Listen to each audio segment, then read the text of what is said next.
once knew a nigga whose real name was William. His primary concern was making $1 million, being the illest hustler that the world ever seen. He used to fuck movie stars and sniff coke in his dreams. A corrupted young mind at the age of 13. Nigga never had a father and his mom was a fiend. She put the pipe down, but for every year she was sober, her son's heart simultaneously grew colder. He started hanging out, selling bags in the projects, checking the young chicks looking for hit and run prospects. He was fascinated by material objects, but he understood money never brought respect. He built a reputation cause he could hustle and steal, but got locked once and didn't hesitate to squeal. So criminals he chilled with didn't think he was real. You see, me and niggas like this have never been equal. I don't project my insecurities on other people. He fiended for props like addicts with pipes and needles, and so he felt he had to prove to everyone he was evil. A feeble-minded young man with infinite potential, the product of a ghetto-bred capitalistic mental. Coincidentally dropped out of school to sell weed, dancing with the devil, smoked until his eyes would bleed. But he was sick of selling trees and gave in to his greed.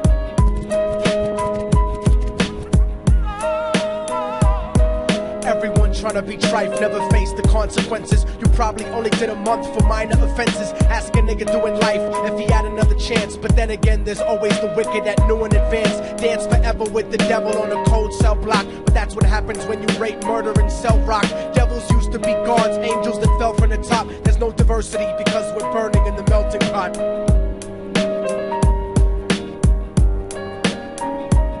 So Billy started robbing niggas, anything he could do to get his respect back in the eyes of his crew. Starting fights over little shit up on the block. Stepped up to selling mothers and brothers the crack rock. Working overtime, making money for the crack spot. Hit the jackpot and wanted to move up to cocaine, fulfilling the Scarface fantasy stuck in his brain. Tired of the block niggas treating him the same. He wanted to be major like the cutthroats and the thugs, but when he tried to step to him, niggas showed him no love. They told him any motherfucking coward can sell drugs. Any bitch nigga with a gun can bust slugs. Any nigga with a red shirt can front like a blood.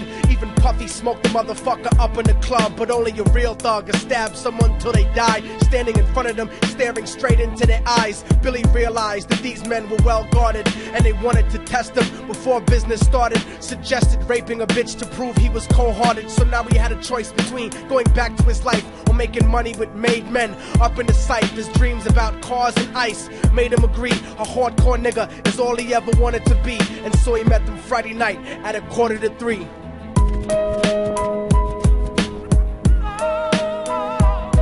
Everyone trying to be trife never faced the consequences. You probably only did a month for minor offenses. Ask a nigga doing life if he had another chance. But then again, there's always the wicked that knew in advance. Dance forever with the devil on a cold cell block. But that's what happens when you rape, murder, and sell rock. Devils used to be gods, angels that fell from the top. There's no diversity because we're burning in the melting pot.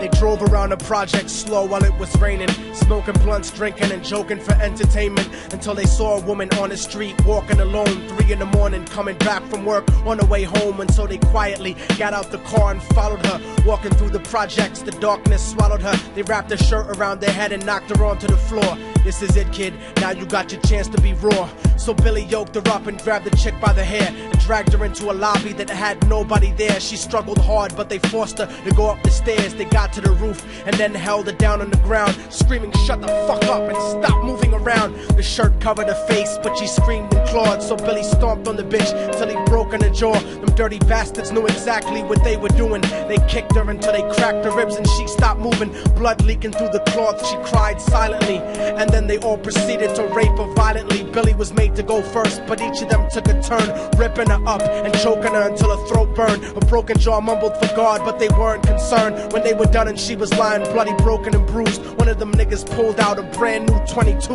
They told him that she was a witness for what she'd gone through, and if he killed her, he was guaranteed a spot in the crew. He thought about it for a minute, she was practically dead, and so he leaned over and put the gun right to her head.